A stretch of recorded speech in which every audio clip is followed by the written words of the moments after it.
3 language में लगातार shoot किया है, इंग्लिश, हिंदी और तमिल।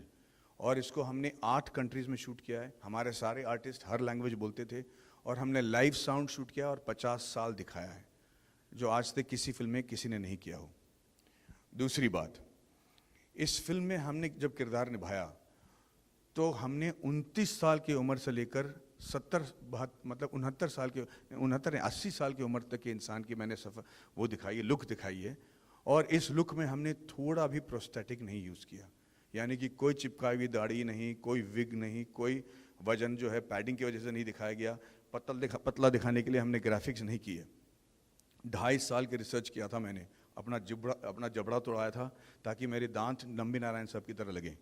और मैं आपको ये एक ट्रांसफॉर्मेशन वीडियो दिखाना चाहता हूँ, जिसको देखकर आपको पता चल जाएगा कि हमने क्या क्या किया। पर ये हमने 2.5 साल के रिसर्च के बाद पूरी तैयारी के साथ, पूरी सुरक्षा बरकरार रखते हुए हमने ये सब किया है, जो आज तक मुझे नहीं लगता किसी ने किया हो। कोविड के दौरान आपने ये फिल्म को क्यों नहीं रिलीज़ किया, वो इसी वजह से, क्योंकि जो हम इसका इफेक्ट स्क्रीन पर देख पाएंगे वो हम OTT पे बिल्कुल नहीं एहसास कर पाएंगे। और ये सिर्फ फिल्म के साथ नहीं बल्कि नंबी नारायण साहब के साथ भी नाइंसाफ़ी होगी। इसीलिए जिस जुनून के साथ हमने पिक्चर बनाई थी, और मैं आपको बता दूं कि ये पिक्चर किसी भी तरीके से लॉजिकल नहीं है। ये मेरे मार्केट जो इसकी जो बजट है वो ये मेरे मार्केट वैल्यू की कहीं ज़्यादा है, तो इसको बनाना ही नहीं चाहिए था। मैं इसलिए इस फिल्म को लिखना शुरू किया क्योंकि मैं इनके सब्जेक्ट के बारे में जानता था, टेक्निकल नॉलेज है, इंजीनियरिंग में इंटरेस्ट है, एरोस्पेस में इंटरेस्ट है, तो मैं इनके इंजन की खासियत समझ पाया। और उसको समझाने में मैं अपने आप को काबिल समझता था कि मैं सीन ऐसा लिख पाऊंगा कि पब्लिक समझ जाए। अगर वो रॉकेट साइंस ना भी समझें, ये समझ जाएंगे कि इसका इम्पैक्ट क्या है। पर अगर नासा वाला साइंटिस्ट इस पिक्चर को देखे तो उसको समझ में आ जाएगा कि नंबी नारायण ने क्या तीर मारा है, उसको क्रिंज नहीं करना पड़ेगा। दूसरी बात यह है कि मैं इसको एज एन एक्टर, हर एक एक्टर चाहता है कि वो एक लाइफ टाइम वाली रोल करे, जहाँ पे नायकन की तरह यंग उम्र से लेके बूढ़ी उम्र तक की उसकी एक्टिंग की क्षमता दिखाए। मुझे नहीं पड़ा था कि मुझे अपना जबड़ा बड़ा तोड़वाना पड़ेगा, फिर भी मैंने कहा एज एन एक्टर मैं ये नंबी नारायण का रोल कर लेता हूँ। जब मैं इसको प्रोड्यूस कराना चाहा तो मैं बहुत लोगों के पास गया, लोगों ने कहा माधवन जी आपकी पिक्चरें बहुत अच्छी होती हैं, अच्छे अच्छे बनाते हो, ये कौन सी पिक्चर है? मैंने कहा रॉकेटरी। उन्होंने कहा क्या ट्री? मैंने कहा भाई रॉकेटरी है। फिर उन्होंने कहा अच्छा तो कर लेते हैं, क्या बजट होगी? मैंने उनको बजट बताया। कहता अच्छा हीरोइन कौन है?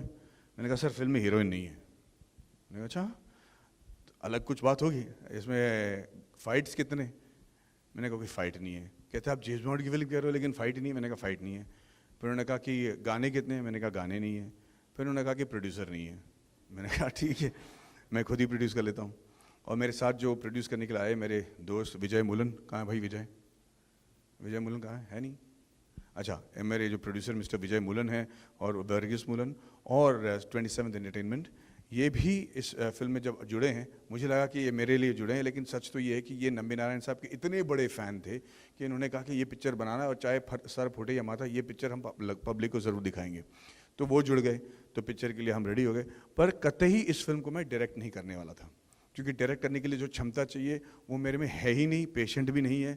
मैं एक एक्टर हूँ, सेट पे चले जाता हूँ तो लोग बोलते हैं कि भाई आज ये कपड़े पहनना है, इस हीरोइन के साथ नचाना है, हम स्विट्जरलैंड जा रहे हैं, हम शूटिंग कर लेते हैं, हमको चेक दे देते हैं, मैं बैंक चला जाता हूँ, रिलीज़ के टाइम पे नर्वस होने का नाटक कर लेता हूँ, पिक्चर रिलीज़ हो जाती है, फिर खुश हो जाता हूँ। पर ये डायरेक्शन मोल लेना, लोगों के लिए रुकना, उन लोगों को फ़ोन करना जिनका मैं फ़ोन शायद लाइफ में कभी उठाऊँ नहीं, ये सारी चीज़ें मुझे करना पड़ा। लेकिन मैं इसे डायरेक्ट करने के लिए रेडी नहीं था। शूटिंग के 20 दिन पहले, 25 दिन पहले मेरे डायरेक्टर साहब जो थे उनसे उनका शेड्यूल मैच नहीं हो पाया, उन्होंने एंड वक्त पे हमें वो इस फिल्म को डायरेक्ट नहीं कर पाए। उस वक्त मेरे पास 2 चारा था कि पिक्चर को या तो ड्रॉप कर दो, या फिर नंबी नारायण साहब का कहना था कि मैडी आप ये कहानी के बारे में जानते हो, आप इंजन के बारे में जानते हो, आपने बड़े बड़े डायरेक्टर के साथ काम किए, तो आप फिल्म को डायरेक्ट ज़रूर कीजिएगा। और मेरे फंडर्स भी कहा कि हाँ है आप करो यार, इट शुड बी ओके। तो एक मूड में आके, जोश में आके मैंने कहा मैं डायरेक्ट कर लेता हूँ। लेकिन 25 दिन बाद जब मैं पहली बार सेट पे गया तो ऐसी फटी है कि क्या बताऊँ।